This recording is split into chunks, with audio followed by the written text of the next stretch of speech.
you have to have a good culture. Mm-hmm. You have to have a foundation of people that are incredibly, almost obsessed about the customer success. I think it's really important. The second piece is, the quality of your product has to be, especially in a healthcare world, you can't settle for average, and you have to aim to be the best.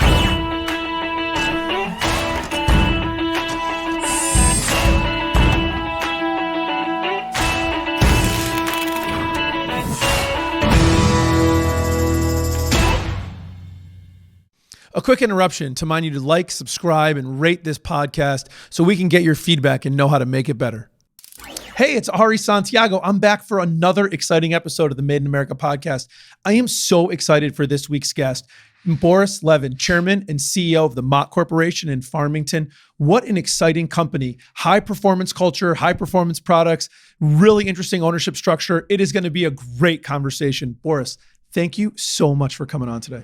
Thanks for having me, Ari. I'm really looking forward to it. Well, listen, it's absolutely my pleasure, but it's the Made in America podcast. So we start off with the same two questions, Boris. What do you make and why do you make it? We make high precision filtration products, trusted by the world's most famous technical brands. And we're making it because we want to inspire engineers all over the world to escape the ordinary. Ooh, inspire engineers all over the world to escape the ordinary. That's right. Listen, if this might be the great vision, maybe part of the success that you guys have had for so long. Listen, I know that Mott Corporation's been, founded in the 50s. Really interesting story. I can't wait to talk about it. I definitely want to talk about the filtration systems. I hear it also gets used sometimes in the manufacturing of beer. So we certainly are going to have to talk about that. But before we talk about the great stuff that's happening at Mott, really think it's important to hear about kind of your background as chairman and CEO. How did you get into manufacturing? What's inspired you to stay in the manufacturing industry? How did you get to Mott? Let's kind of dig into the Boris Levin story. Well, I am a engineer by training. I'm a material scientist, so I always was interested. My dad was a metallurgist, and so I wanted to follow his steps and went to school to study metallurgy and material science.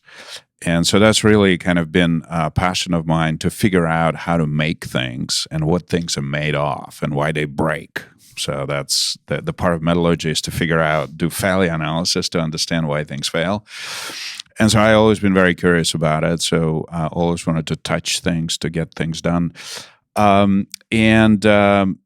work in various companies, different startups, private equity-backed companies, and really was attracted by Mott being an employee-owned company because I previously worked for an employee-owned company, and I was just amazed by the culture and the camaraderie and the products and what the products can do. And that's why I'm here. And that's why you're here. Love manufacturing. Where did you start? Did you always, so sounds like you were always interested in sort of metals and metal science. So from a young kid, manufacturing was kind of your future, you thought? Well, I that's probably not exactly the case. I didn't dishwasher my first my first start. Dishwashing was your breaking dishes in there you go. I always certainly was gravitating towards the engineering piece, but my first jobs were actually pot washing jobs.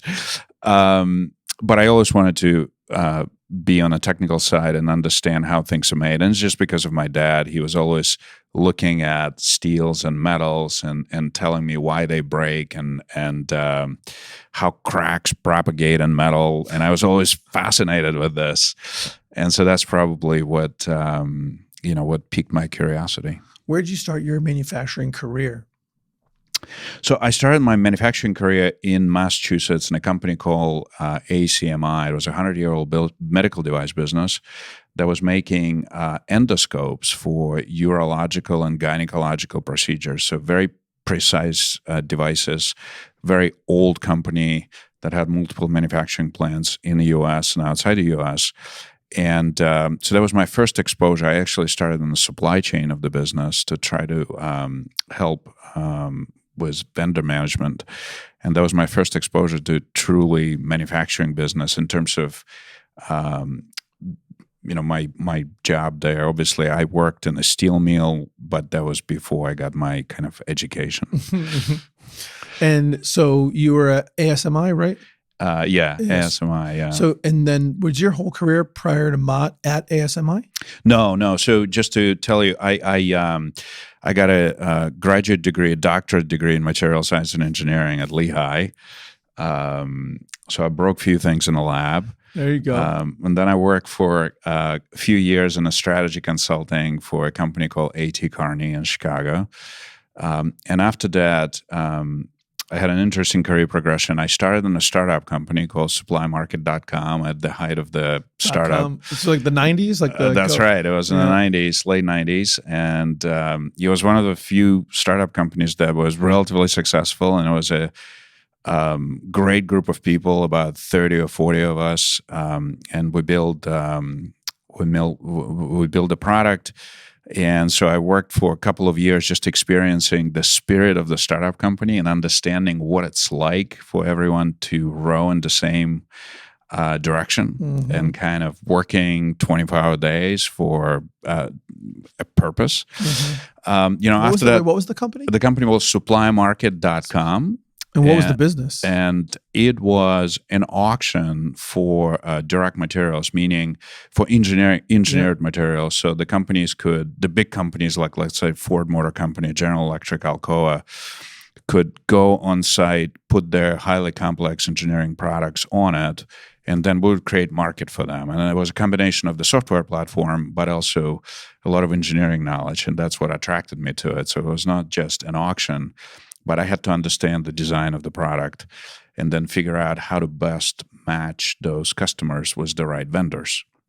So the company would come in, Alcoa, GM, whatever, with a need. That's right. And then the theory behind the business was we get the need, collect the need, catalog it on a website, That's and then right. suppliers would come in and then they would bid on the work. They would bid on it, or oftentimes they negotiate. Sometimes it could be a one-on-one negotiation using the software, using the platform. And so we would enable that as well. And there's like a brokerage fee? There was a brokerage. Yeah, that's right. That's right. Okay.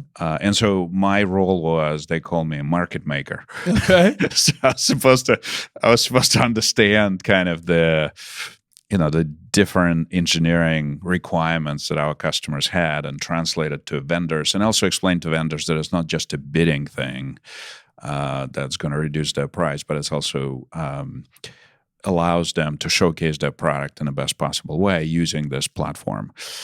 And then after a couple of years, the company was sold to a company called Ariba that I believe now part of SAP. So it was one of those success stories at that time. But I learned, how to, it's just a great startup experience. I just start from scratch. So it was just a great experience. Made really good friends that I'm still staying in touch with. And so after that, I really wanted to go more into manufacturing world, and I was fascinated by medical devices. I always wanted to combine my passion for manufacturing and engineering with medical work and healthcare work. And so there's a company ACMI in Southborough, Massachusetts, that at that time was owned by a private equity firm. And I started in the supply chain, and it was again great experience, very different. I moved from the startup. Different. That's right. Moved from the startup to private equity world. From brand new to huge history. Brand new to 100-year-old company. From small number of people to large number of people. From single location to multiple. Yeah, that's right. That's right. Swinging the pendulum. And so, of course, I was clueless in the beginning, like I always am. And I had to learn quite a bit. But again, good experience, different industry, a great product, incredible product. It was the oldest U.S. Makers of those products. Just an incredible passion of people of designing something so precise that goes into a human body, and the quality required and the impact that quality has on a patient. So that's the exposure that I didn't have before. And so that was certainly very impactful to me. Yeah, no kidding. Talk to me a little bit about, and maybe this carried forward to the future, but one of the things that's sort of always fascinated me about companies that are able to survive for 100 years, and frankly, even for 10 years, but it's very uncommon to be able to, maybe aside from Coca-Cola, to sort of have one product and essentially just optimize the one product without really making substantial changes, right? Without iteration, seems like competition always comes. Did you felt like you learned from ACMI or came out of there with some understanding of how to remain relevant over decades, quarter centuries, and a century? Was that something you were able to kind of pick up from there? Yeah, it certainly contributed. I'm still learning how to do this, so it's the process is never complete. But you're absolutely right that it's so difficult to survive in today's world for that long, and what makes the companies survive. So I don't know the answer to that question completely, but but I think what I'm learning and what I experienced, that you have to have a good culture. Mm-hmm. You have to have a foundation of people that are incredibly, almost obsessed about the customer success. I think it's really important. The second piece is, the quality of your product has to be, especially in a healthcare world, you can't settle for average, and you have to aim to be the best. Mm-hmm. And so that's another really important characteristic. And the third one is, I think you have to have discipline.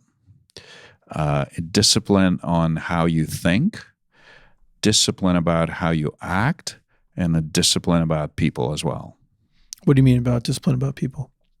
It's about how we develop and promote people that aligns with our culture, to sustain mm-hmm. that culture for decades, mm-hmm. because it starts with that. And so there has to be a discipline about who do we develop, how do we promote people, how do we hire people, because that's what preserves the culture. Mm. Yeah, listen, fundamental to everything that we do is the people that we have and their level of engagement. Yeah. So you're at ACMI, you're in the supply chain business. What's next? So that was a private equity-backed firm, and so as you know, private equity usually holds the company for 4, 5, maybe 6 years. And then they sell the business typically, and they create value.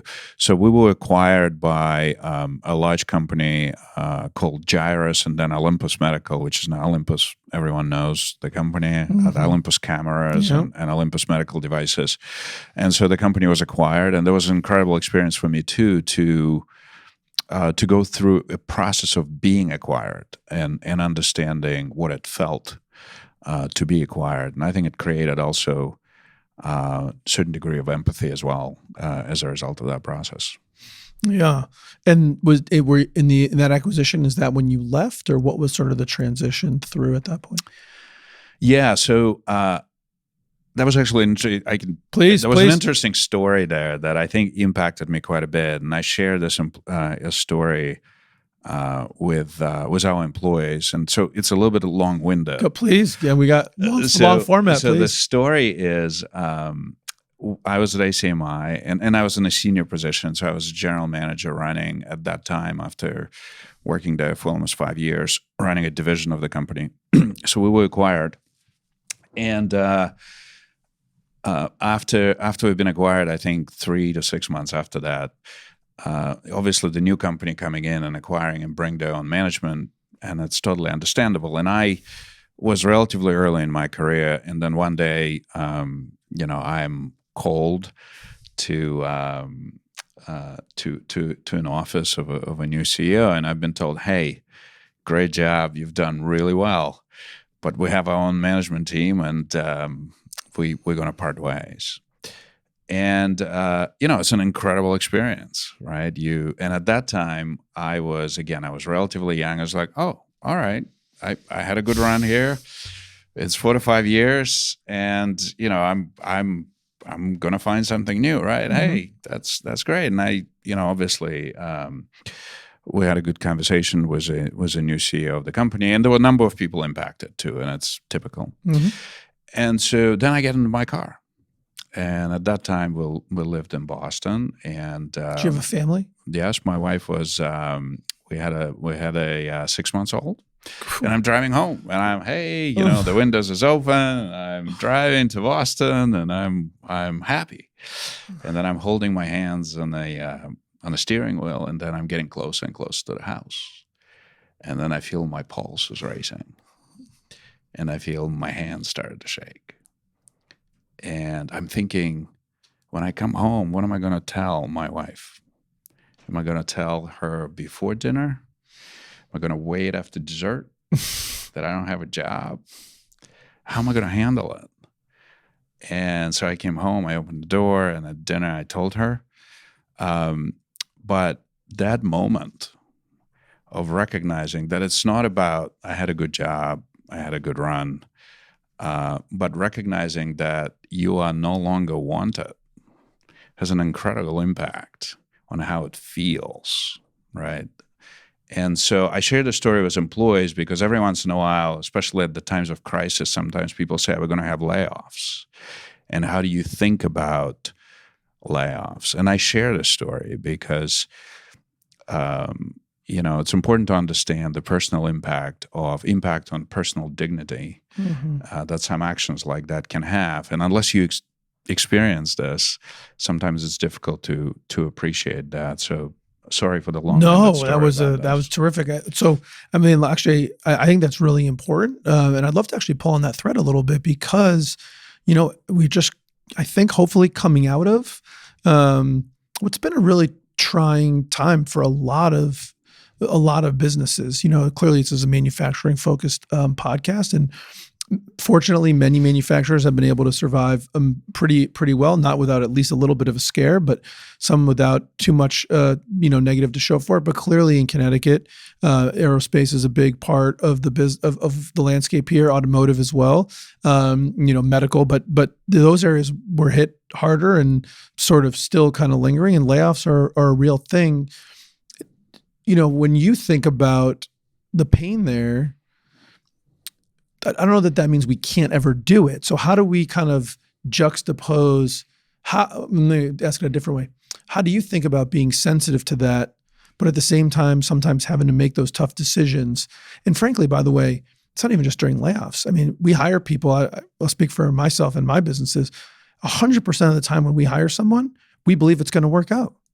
We believe that they're going to be here for as long as they want to be here, hopefully for a long time, that they're going to contribute value to the business, to our clients, to our customers, to each other, and we're going to contribute value to them in their life. Right? That's 100% of the time. But I think it's fair to say, I know for a fact it's fair to say, it doesn't work out 100% of the time. That's right. So there's always those tough decisions, and I struggle with that. So I wonder your thoughts around that. How do you kind of square that circle? So I think it's good that we struggle, right? Yes. I think that's if we wouldn't struggle, there would be a problem, right? We're probably something wrong with us if we don't struggle. Little sociopathic tendencies. That's right. So I think it's good. The struggle is good. So I like this concept. I don't know where I've heard this, but I've been thinking about it probably for the last decade or so. And we actually talked about it in the company as well. This concept called demarcation line. Mm-hmm. What is our demarcation line for making certain difficult people decision? Whether it's a layoff in a company, and thank God at Mott we haven't had those, yes. So we've been successful. But even in the situation that you described, you hire someone and you have best intentions. Sometimes things don't work out. And what is that personal demarcation line? And for me, it oftentimes comes to the values of the company, right? At what point those values, the core values that we have, are being sort of not followed. And to me, that's one of the first criteria for that demarcation line. And the second criteria is typically, how is that decision impacting other people in a company as well, the broader culture of the business. So, and there's probably others, but just thinking about a demarcation line is good. And I think just the fact that you just said it's not an easy decision, that's great. It should not be an easy decision. Yeah, it's tough. And, the conversations we often have, two things that sort of come to mind, I'll kind of throw to you for some thoughts. Because I think it's a great topic to talk about, because people, listen, business owners, and I talk to many of them, we all struggle with this thing, and I think two things we've sort of talked about over the time here at IT Direct and stuff has just been about two things, really. One is, love them as much on the way out as we did on the way in, right? And, doing the right thing, people often accuse me of being too quick with a severance or too long with it or whatever. And, but I think, we all have made the mistake. We just need to love them as much on the way out as we did on the way in. So that's one thing I'm interested to get your take on. And the other one is, I think, sooner is better.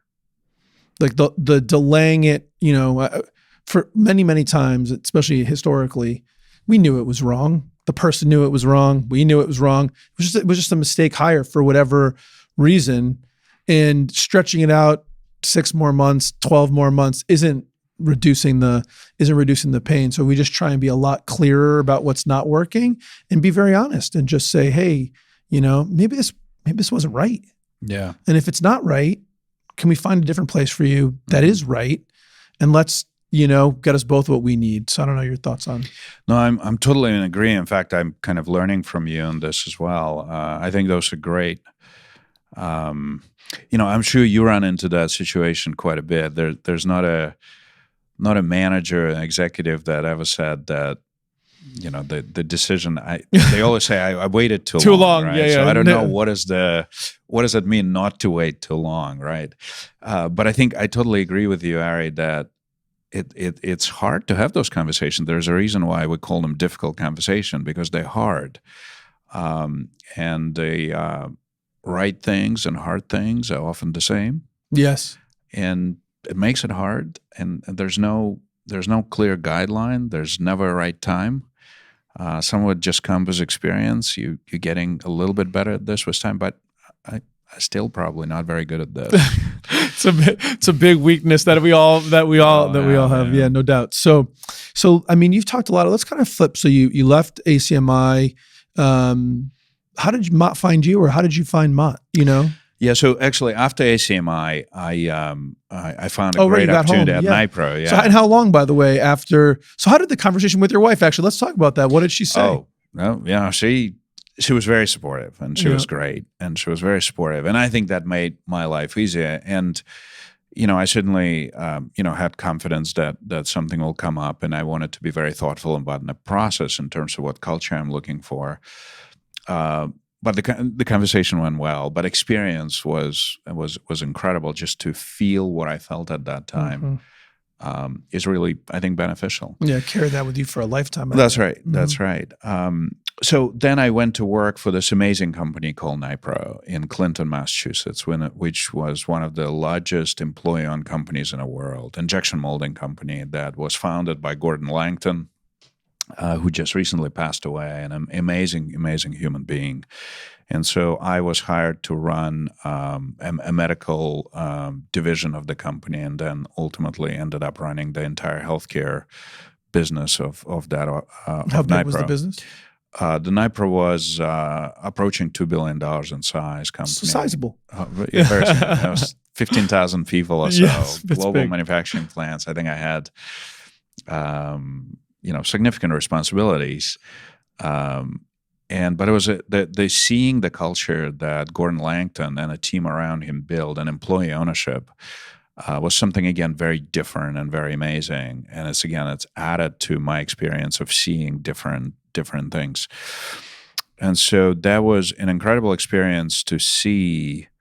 Again, that company was founded in the 50s, of what the culture can do for the longevity of the business, what it can do for customers, what it can do for loyalty for each other. And so that was an experience that I will never forget. And then we are, at that time, after working there for 7 or 8 years, we were acquired by another large publicly traded company called Jabil Manufacturing, which had 100,000 people working for them, or 150,000 people. There's always a bigger fish in the sea, right? Yeah. So that was also a really, really good experience. And I wanted to kind of recreate experience that I had with Nipro, being part of the employee-owned company.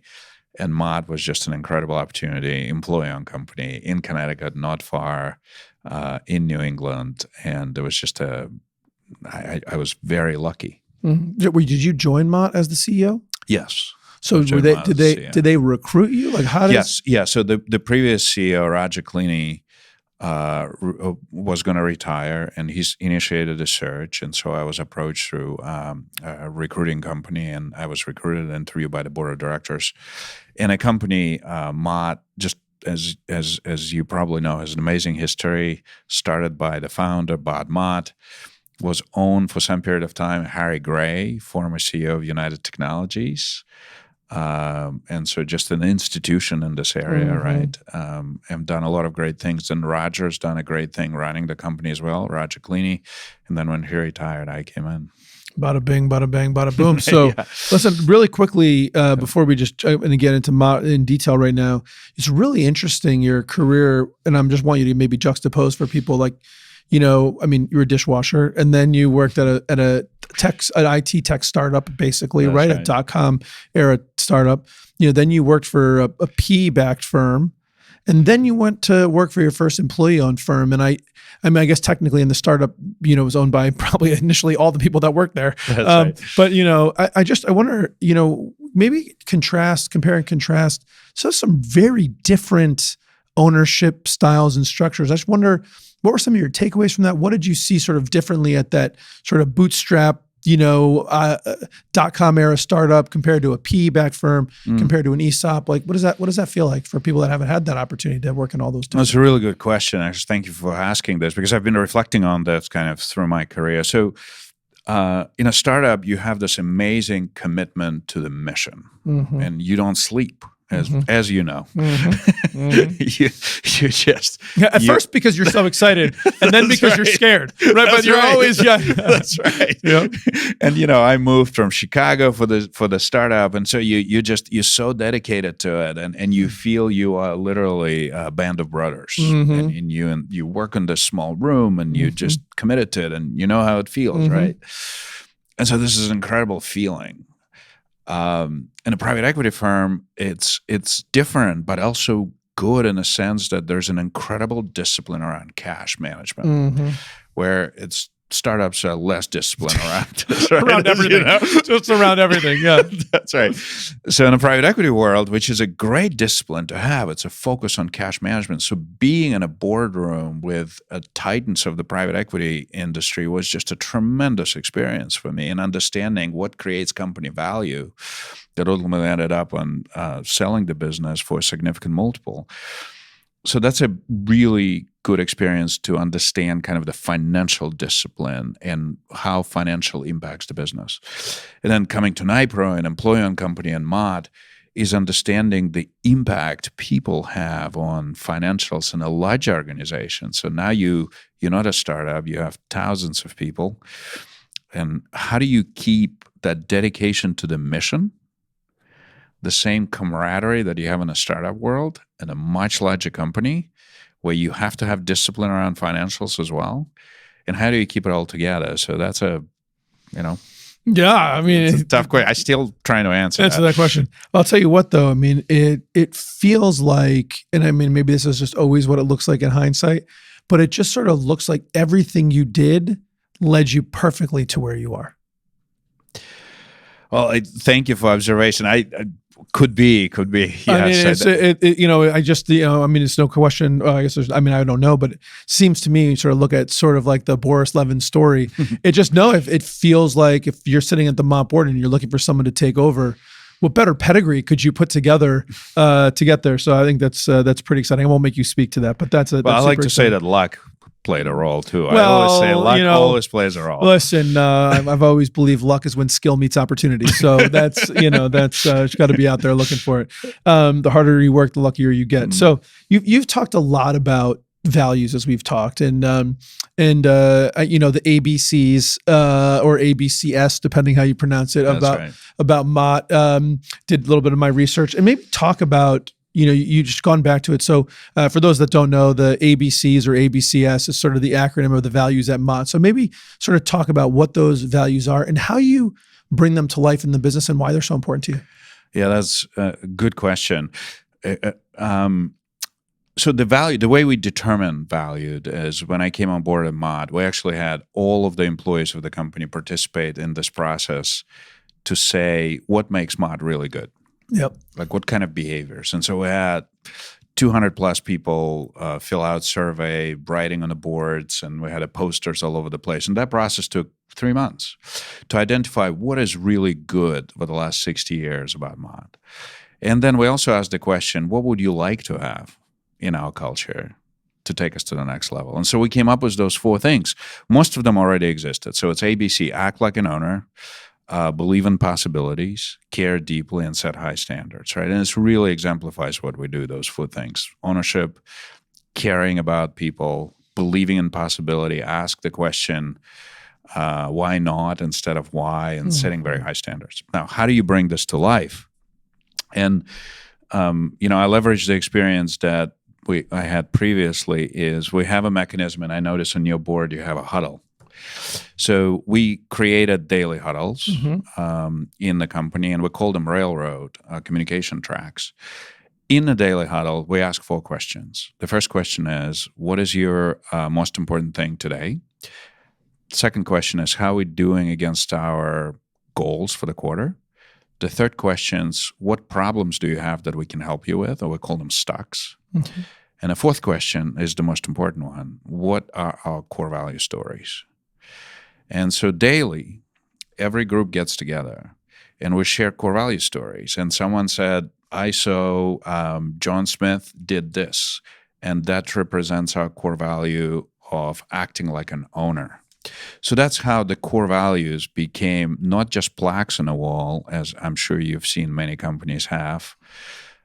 To really, we're trying to highlight the examples of behaviors, and it's less important how you call the core value, but sharing those stories is incredibly powerful. So at the huddle on Monday that we probably had 7 core value story in my leadership huddle, 7.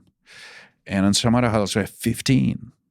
Right? It's an incredibly empowering feeling when at the end of the hard day, or in the beginning of the day that's going to kind of suck, you share stories and you hear all these great examples. It lifts you up and it energizes you to do good things. And that's how we bring the core values to life. That's really that's fantastic. I'm gonna totally copy that, by the way. So that's good. The more the merrier. No, 100%. Something that we've done for a long time is we've called it the Caught Someone program. So where if you catch someone demonstrating the core values, right? You sort of send this email. It gets published on our Teams chat, whatever, and then we sort of celebrate at the end of the month who caught the most people and who got caught the most, sort of representing the core values and share those examples. Neat. That's really interesting. Yeah, and there's a cash reward, small, but meaningful, and really encourage you to, find that. And then and because it sort of comes up in the Teams chat on a regular basis, you kind of get to see this, it's not just once a month or whatever, but just this constant drip, almost like doing in the huddle, this constant drip of positive, feedback. And I think one of the challenges that we learned years and years ago before we were doing this was, the best way to get more of what you want isn't to talk about telling people to stop what you don't want. It's celebrating what you want. Spend more time celebrating to get more of that. And it's hard to do. It's hard to keep remembering to do. It's hard to make fresh, but it's super. That's right. It's super impactful. Yeah. So we sort of danced around it in the beginning, but for those who don't know, you talked about sort of Mott does, filtration systems. What does it get used in? And what are these metal filtration systems, right? So you're still in the metal business. So is it all metal? Yeah, mostly. We do ceramics now and getting into polymers as well as expanding. Oh, wow. I guess the question probably is what it's not used in. It's everywhere. Like seriously, it's like we use it. So it could be found on a mission to Mars. Okay. And we do have our products in the mission to Mars. It could be found in implantable medical devices that deliver medication over time, life-saving medication to patient. It could be found in the most advanced military and defense systems. It could be found in making semiconductor chips where the purity requirements is 1 part per quadrillion. Oh, whoa. I didn't even know that was a number. I didn't know that was a thing either. And I was an engineer and I didn't know. Because, the chips are getting so much smaller. And, tiny little piece of dust is essentially ruins it. So it can be found anywhere. And what we really do well is the products for extreme operating conditions, so very difficult operating environment where precision is so important that you can't afford a failure. So on a mission to Mars, you can't afford a failure. On a semiconductor manufacturing, you can't afford a failure. In a medical device, you can't have that as well. And so that's kind of what we do over the last 60 years. We've done really well. That's impressive. And I mean, the company, just a very quick primer on the history. Company was founded in 59. Is that right? 59, yeah. Yeah. So just, and I want to kind of turn, we've danced around this ESOP owner, ESOP's employee stock ownership program. Yeah, Let's spend some time on that, because I think so. A lot of manufacturers, in Connecticut, a lot of family-owned businesses, and there's lots of different ways to go. And we've had lots of people on the podcast have talked about generational transfer, and we've been really blessed to have so many great manufacturers. Collins and Jewell comes to mind. Beat Industries come to mind. Third, fourth, fifth generation, huge, tremendous history businesses. Others that are, have been acquired by other larger businesses. We had Whitcraft Group was on here. We've had, some have been sold to PE firms, but we haven't really had an ESOP conversation. So maybe sort of talk about how Mott started. It was a privately owned company, wasn't always an ESOP. Mm-hmm. Talk about how it became an ESOP, what an ESOP is, and why people could consider that as another way for the business their business to continue. Yeah, thanks for asking, Ari. And I think it's a really important concept. I found that most people don't know about ESOP, so it's really or if important. they do, what they think they know is about 80% wrong. That's right. I'm still learning too, so it's not like I'm an expert on it. But and for manufacturing companies, it's also important to know. So the company was started in 1959 by Bob Mott. So he was an owner of the company. He was a World War II veteran. Always wanted to start the business. Started in a small facility in East Hartford. And he built this business. And then he sold the company to Harry Gray, which we all know, former CEO of United Technology. And Harry Gray was actually running this business, which is kind of scary, right? In terms of, oh my gosh, can I ever fill his shoes? Mm-hmm. He's a giant titan of the industry. And he's done lots of great things for the company together with Roger.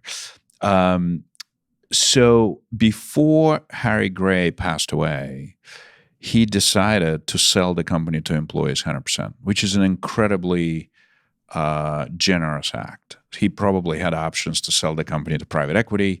He had an option to maybe sell it to another strategic buyer, and he decided to sell to the employee. Now, he received a return for it. So it's just another way of exit the business for someone.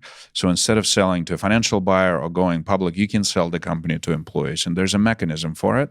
There are certain tax benefits that exist for that because the federal government actually encouraging that to do that as to create more employee ownership. And by the way, what an amazing way to fight income inequality. Mm-hmm. Is transferring ownership to the employees. So Mott is 100% employee-owned company. Every employee has a stock ownership. 100%. 100%. So it's not only 100% employee-owned, it's 100% employee-owned by 100% of the employees? That's right. Interesting. That's right. So is that a defining characteristic of an ESOP? There are ESOPs that could have only 20% ownership by employees, or 30 or 50. You could have a range. Could 20, but if only 20% of the employees own the business, then it's not an ESOP. Technically, it's an ESOP, and sometimes some people say, "Well, we're an ESOP company," and so you may want to ask a little bit more questions about it, right? Because to me, the definition of the ESOP probably really, the essence of it, if the employee own more than 50% of the company. Got it.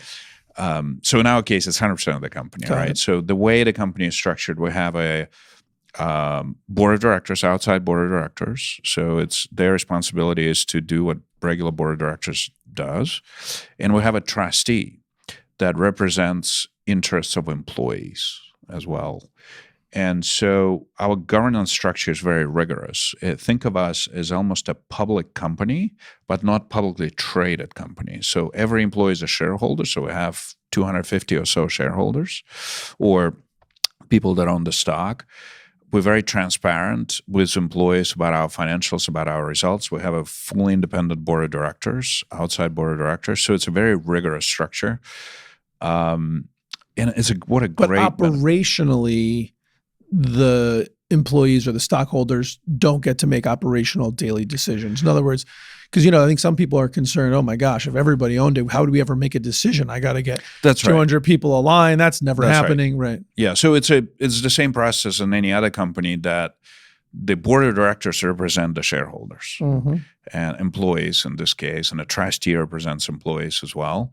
And so the board of directors operates on behalf of the employees. And so that's to make just sure like a that, publicly traded company. just like a publicly traded company, right? And so just 1 second, I want to get into take one step back. So if I owned a manufacturing business and I wanted to go ESOP, is it get funded by like a bank loan initially? So I get paid out just like I would if I sold it, but I'm just selling it to the owners and there's some funding mechanism and all that. It's not like I'm giving it away. That's right. No, you get paid. And so there's various ways, and there's a kind of an industry that the ESOP Association could help to think how to best structure the transaction. But there's certainly, the bank would give loan, and then you get the money as the owner that wants to sell through the bank. The company assumes the debt responsibility and pays it over time, and then employees get distributed ownership of the company over time, over some period of time. And it could get complex, and you need good advisors for that. Now, I was never an owner of the company that sold the company to employees, but I was certainly a beneficiary now twice of the employee ownership of this, and I can testify that this is an amazing structure that should be considered. It might not be for everyone, but it should be considered. So what happens in an ESOP when an employee, we talked about earlier, employee needs to be terminated for whatever reason, or let's say they quit or leave for whatever reason? How does that work, like from a ownership stock perspective? So it's the same process that in a normal company. So there's we have performance management system, and the manager makes the decision, and we want to make sure that it's done the right way. But it's no different than for any other company. So the ownership in a company by an employee doesn't account for any sort of preferential treatment or not. And then do they have to get paid when you let somebody go? Do you have to buy back their stock? That's right. Yeah. So you have to buy employee stock, and then it gets paid over some period of time. So the benefit of the ESOP, that if the company does really well and a company stock gets valued every year, that employees do incredibly well. So we have employees that can put their kids through college and can afford to buy a house, and because the company's done well, and they can see that if they do good work, if the company does well, if we all work together, it will impact their wealth creation. What ESOP companies need to be careful about is the cash management, because the better you do, the employees can say, wow, I've done really well. I have a lot of money in my retirement account. I want to retire. And so the company has to pay over some period of time, right? And so that's create pressure on cash. And so that's a balance that it's absolutely manageable, and the companies do manage that, but it requires definitely a discipline to pay attention to it. Interesting. So this is your second ESOP. That's right. And I mean, I know you've just already sort of said that you testified you've done pretty well. And you like it. Yeah, I like it. I like the culture of it. I like what it can do. I like the idea that if the company does really well, employees do well. It's just especially in this day and age, I think it's an incredible feeling to be able to say every annual meeting that we have, look what we've done. And look how it impacted your pocketbooks. Yeah, listen, that's a powerful incentive. And listen, when your first core value is act like an owner, that's right. It's helpful when you actually are an owner. That's right. Right. So it's not just sort of act like an owner and someone's like, but I don't own anything. No, everybody is an owner. So you got to act it. And it also creates accountability in a sense for the leadership team when you're washing hands in a bathroom and someone does one of this to you and say, hey, we're not doing that good. You got to do better. It's impact my retirement. It's like, whoa. And they own her. Yeah. It's like, it puts like, oh, yeah, I got to shape up. That's right. That's really a really interesting thing. So something I wanted to ask you, I was kind of prepping for the interview and was looking at the website, and I noticed that your customer contact form is listed under Innovation Center. And there's a big sort of focus, or at least what I sort of picked up was, it isn't sort of, hey, come to Mott, buy our product. It's sort of, hey, Mott, we're a solution-oriented business. You sort of talked about the sort of believe in possibilities, set high standards. I don't know, just it was a really interesting take on sort of, lead gen. So maybe just sort of talk about this innovation concept and how you guys got to go to market with that. Yeah, so early on I mentioned, you asked, why we do what we do. And I said, it's inspire engineers all over the world to escape the ordinary. Mm-hmm. So we make extraordinary products, and we make them from the ordinary metal powder. And so we oftentimes solve problems that no one else can solve. That's how difficult they are. When the quality is required 1 part per quadrillion, which is equal to possibly 1 drop of water passing Niagara Falls in a day. And you ask to do that. Right, so that's what we do. And so it's all about innovation. It's all about creativity because you got to solve very, very challenging problems. So the big approach for us, a very important approach for us, is to make sure that we collaborate with customers very closely because most of the things that we do is highly custom, designed for specific customer issue and performance. So when customer fills out their forms on our website and wanted to design and develop, they typically get a call with less than 24 hours, and that's one of our metric. And we're trying to have one of our engineers talk to their engineers about the issue and the problem. And then we engage in a collaborative conversation. How can we design a solution? How can we test a solution? And oftentimes it's a very small test initially. And we go through Customer Innovation Center that we have. Because the idea of Customer Innovation Center is to design that first solution very quickly. To have that experiment done not a year or 2 years from now, but do it within a week. To something that customer can actually try it right away. And that's what we're trying to do. It's all about speed for us. How do you design an incredibly complex products, incredibly sophisticated products, and how do you develop a prototype in less than a week that customer might not be on a full scale, but test? And how can we provide them data from our lab actually to say, this is what we see. This is the early results. Now, it's not full-scale production, but this is what we try to do. So it's all about speed. And most time when people think about speed, they speak about, well, it's got to be commodity product, right, to make it that quickly. And we make things that go to a human body or go on Mars or go to Venus, actually. We have projects that go on Venus, too. So how do you do this that quickly to test at least the initial results? Wow. That's pretty neat. That is pretty neat. And I'm just going back to my mind. My first thing I went back to is listen to supplymarket.com experience, right? That MVP rollout, that's right. Keep it going, you know, that sort of like lean startup mentality. Like we got to get something that might not be perfect, but let's get into the client's hands. That's amazing. I mean, right. And this is something, this got to be a defining characteristic, huge competitive advantage for the business. You're spot on, Ari. Yeah, that's right. It's a defining characteristic, right? It's that speed and that focus on the customization and doing it very quickly and maintaining that edge. So our investments or what we do, it's all about maintaining that speed edge. What capabilities we need to develop to do things faster, to design prototypes faster, to test prototypes faster, to develop solution and test them faster. It's just what we're building. How do you think about, like I'm just immediately went to sort of staffing and recruiting because I mean, you're not getting people off the shelf with this type of execution, I wouldn't think, you know. How do you guys think about, you know, recruiting, obviously retention, ESOP I'm sure helps there, but how do you guys think about recruiting and retention for this type of like crazy role? Yeah, it's. I'm sure everyone who comes here say that recruiting is challenging.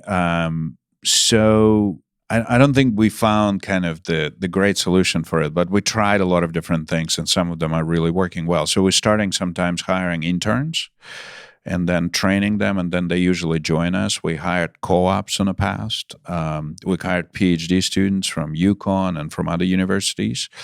So we are. You know, we're kind of trying all avenues, and I can't say that we found kind of this one way of doing things, but we really try to identify people that are fit to our culture really well. So if it's a scientist, you know, how can we help them to develop the sort of this attitude that let's ask why not instead of why we're doing this, right? And so that's what we spend a lot of time on in our hiring process is to understand that. What kind of person excels at Mott? So it's usually have 4 characteristics, and we've been thinking about it quite a bit, and I think we nail it down to 4 things, hopefully. So the first thing is someone who is reliable. So they do what they say they're going to do, and it's a reliable. Our products are reliable. People got to be reliable. They can't fail. Too. So the people has to be reliable, right? The second thing is it's flexible mindset. What we do is no one else oftentimes can do it.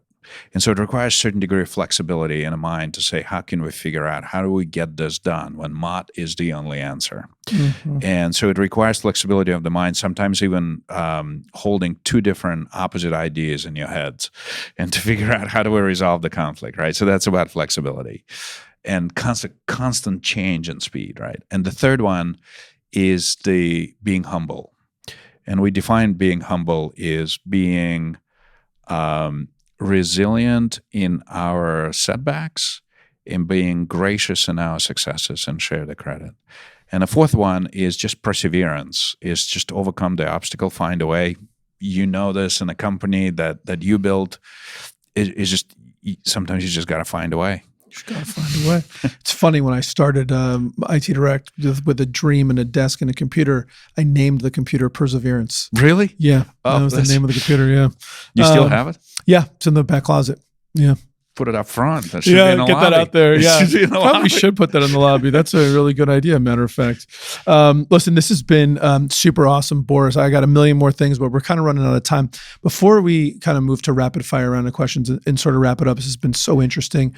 I want to go in a bit of a different direction. It was a conversation you and I had a few weeks back.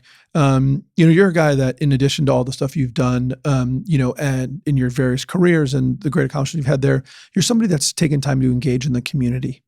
And I just would love to kind of get your take and your inspiration about why you think it's important for business leaders to engage outside their walls, and not just engage outside their walls in things like this that talk about their business and expand their business, but in things that are unrelated, their kids' education, other nonprofits. Just talk about why you do it and why you think other people should think it's important to put their time in that. So I think I've been doing this in a way that I feel helping others in a community that may be less fortunate is really important. It's just part of who we are, regardless of what businesses we're in. So I think everyone should do it. And so to me, it's just probably comes natural. But again, I don't want to be kind of self-promoting about it. So I think it's important to help other people in the community. It's part of the core value of being humble and share successes. So that's one. The second, for the business, and especially for business leaders, I think it's hugely important because I personally believe that when business move from one location to another, from one state to another, more likely than not is because their CEO didn't have a connection to that community. It's just my belief. Mm-hmm. If the CEO is connected to the community and really participates and involved, it's a lot harder to move. Right? It's a lot harder. And this decision getting, and I know it may sound, it's not about dollars and cents all the time, but I think it's important. I think the business is a big part of the community, but by giving people jobs and employment, we're lifting people out of poverty, we're helping them create better lives. And I think we have a responsibility that goes just beyond our day-to-day job. So sorry about the long-winded answer. No, I think it's really important. And listen, there's so much pressure, I feel like, on business leaders, and it feels like it's getting more, not less, to make an impact, short-term profitability. What are we doing now? There's so much competition. It feels like the cycle in business is just getting shorter and shorter and shorter. But I still think, in the face of all that, it's so important to make the time, and and there's so many skills that we've developed and you've developed that you've taken the time to share with the community outside of, and I think it's important. I agree. Yeah, I agree. And you've shown it with your time. Go ahead. Sorry. No, thank you. Well, listen, rapid fire round of questions. You ready? Uh-oh. All right, don't worry. All right. Here we go. All right, Red Sox or Yankees? Red Sox. Nice. Starbucks or Dunkin'? Dunkin'. Staycation or exotic destination? Staycation. Ooh. Sports car or SUV? SUV. iPhone or Android? iPhone.